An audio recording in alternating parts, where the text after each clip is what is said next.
বছরের একজন, সিলেটে 4 বছরের, ঠাকুরগাঁয়ে 4 বছরের, মুন্সিগঞ্জে 10 বছরের, চট্টগ্রামে 4 বছরের। সবাইকে ধর্ষণ করা হয়েছে, নির্মমভাবে রামিসাকে হত্যা করা হয়েছে।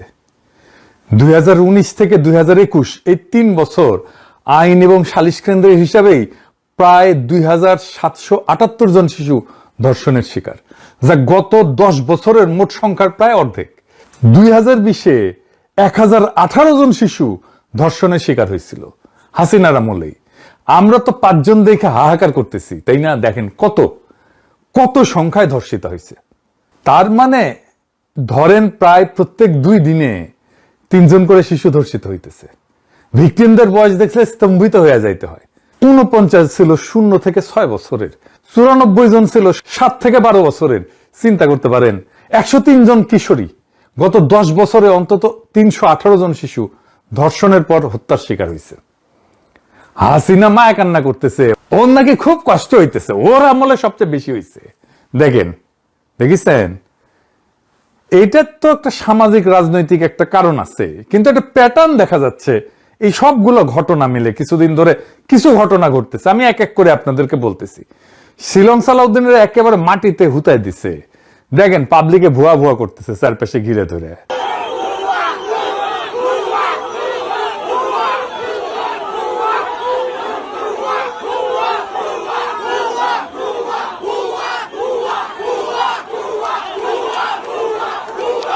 দেখেছেন একজন স্বরাষ্ট্রমন্ত্রী যে 3 মাস আগে দায়িত্ব নিছে, যে কিনা ডিফ্যাক্টো প্রাইম মিনিস্টার, যে কিনা একজন বিশিষ্ট ইন্ডিয়ান মাল, তারই অবস্থা জ্ঞান।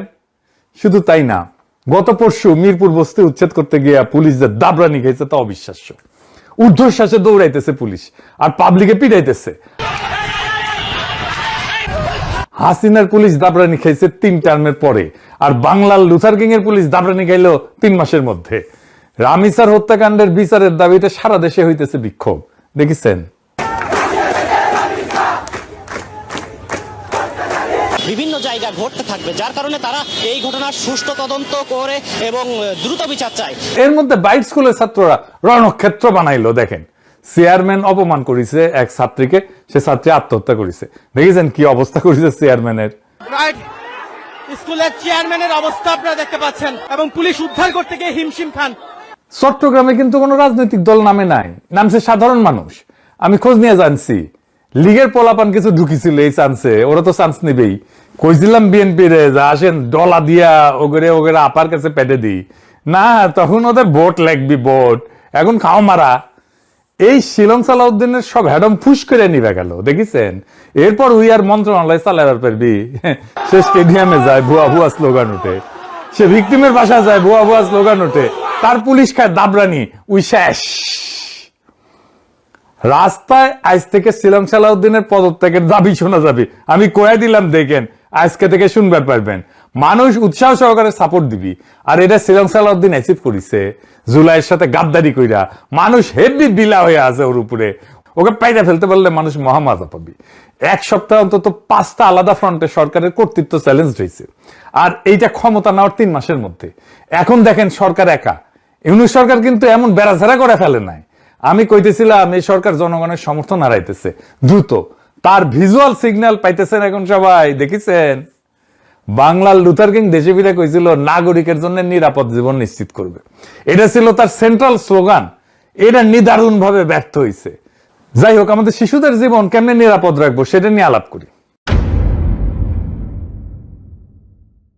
আমরা যদি ডেটা দেখি তাহলে দেখবো মাত্র 3.5% ধর্ষণ মামলা আদালত পর্যন্ত যায়, এবং এর মধ্যে মাত্র 0.37% মামলায় শাস্তি হয়।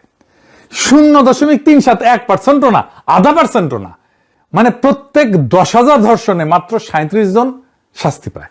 10,000-এ 37 জন, বাকি 9,963 জন মুক্ত। অপরাধ করলে ধরা পড়বে না, আর ধরা পড়লে শাস্তি হবে না। এই জন্য রামিসার বাবা বলছে আমি বিচার চাই না। বিচার করেন নাই আপনারা। আমি কিছুই চাই না, বিচার আপনারা করতে পারবেন না। আপনাদের এই ধরনের কোনো রেকর্ড নাই, আপনারা পারবেন না। আমার মেয়েও ফিরে আসবে না। আপনারা বিচার করতে পারবেন? পারবেন না। আপনারা কোনো এক্সাম্পল দাঁড়া করাতে পারবেন? পারবেন না। আমার থেকে স্টেপ নেবেন, স্টেপে লিখে তো শুনেছেন 2024 জুলাই আগস্টের পর সরকার বদলাইছে দুইবার, একবার না, কিন্তু আদালত, পুলিশ, উকিল এই কাঠামো এটা বদলায় নাই। 15 বছরের অবিচারের যে মেমোরি, যে স্মৃতি জনতার মনে আছে, অপরাধীর মনেও আছে। সেই জন্য রামিসার বাবা বলে আমি বিচার চাই না, আর যে অপরাধী সে অপরাধের পর অপরাধ করেই যায়। আমাদের বিচারের হার 100% করতে হবে, বিচারের এডিটেড ফুটেজ প্রচার করতে হবে, রায় হবে প্রকাশ্যে। বাংলাদেশে বাঙ্গুদের মধ্যে একটা ধারণা আছে দ্রুত বিচার মানে অবিচার। শুনেন শিলং সালাউদ্দিন কি বলে। আমরা এখন মধ্যযুগে নাই, আমরা আধুনিক যুগে। আইন সংস্কারটা একটা চলমান প্রক্রিয়া, সমাজের চাহিদা অনুসারে, সময়ের চাহিদা অনুসারে সকল আইনকে আপ টু ডেট করতে হয়। আবার কিছু কিছু ক্ষেত্রে এটাও চিন্তা করতে হয় যে খুব সংক্ষিপ্ত বিচারের মাধ্যমে আবার অবিচার করা হচ্ছে কিনা। শুনেছেন আমেরিকায় 6 মাসের মধ্যে অধিকাংশ বিচার সম্পন্ন হয় কেমনে, বাংলাদেশে কেন 5 থেকে 7 বছর লাগবে? আসিয়ার মৃত্যুর পর তদন্তের সময়সীমা 30 দিন থেকে কমায় 15 দিন করছে, এবং বিচার শেষ করার সময়সীমা 180 দিন থেকে কমায় 90 দিন করছে। 90 দিনের মধ্যে বিচার করতে হবে সবগুলো কেসের। মামলা কেন দেরি হয় জানেন? আসেন সেটা একটু দেখি। ফরেনসিক ক্যাপাসিটি সবচেয়ে জরুরি, এবং এটা নিয়ে কেউ কথা বলে না। বাংলাদেশের ন্যাশনাল লেভেলে একটাই ডিএনএ ল্যাব আছে, ঢাকা মেডিকেলের NFDPL।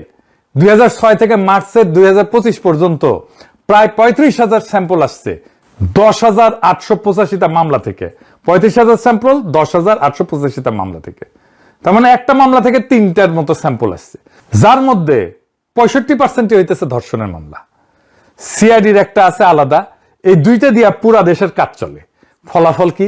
2024 শেষ পর্যন্ত 789টা মামলার তদন্ত আটকায় আছে শুধুমাত্র ডিএনএ রিপোর্টের জন্য। তাইলে চিন্তা করেন, শুধু ডিএনএ রিপোর্টের জন্য মামলা আটকে আছে। বছরের পর বছর ভিকটিমই মারা যায়, সাক্ষী পাল্টায়, আসামি জামিনে বাইরে হয়ে যায়। আর দেখেন এপ্রিল 2025 নতুন অর্ডিন্যান্স করছে, ধর্ষণ মামলায় ডিএনএ টেস্ট বাধ্যতামূলক রাখা হয় নাই, যেটা 2020 সালে সংশোধনীতে বাধ্যতামূলক রাখা হয়েছিল। তার মানে বিচারের ভিত্তিতে উঠাই দিল ইউনূস সরকার। কেন? কারণ ল্যাব নাই, রিপোর্ট নাই। তাহলে আইনি বাধ্যবাধকতা থাকলে তো মামলা চলে না। সমাধান কি হওয়া উচিত ছিল? সমাধান ছিল ল্যাব বানাও। সমাধান কি হলো? আইনি তুলে দাও।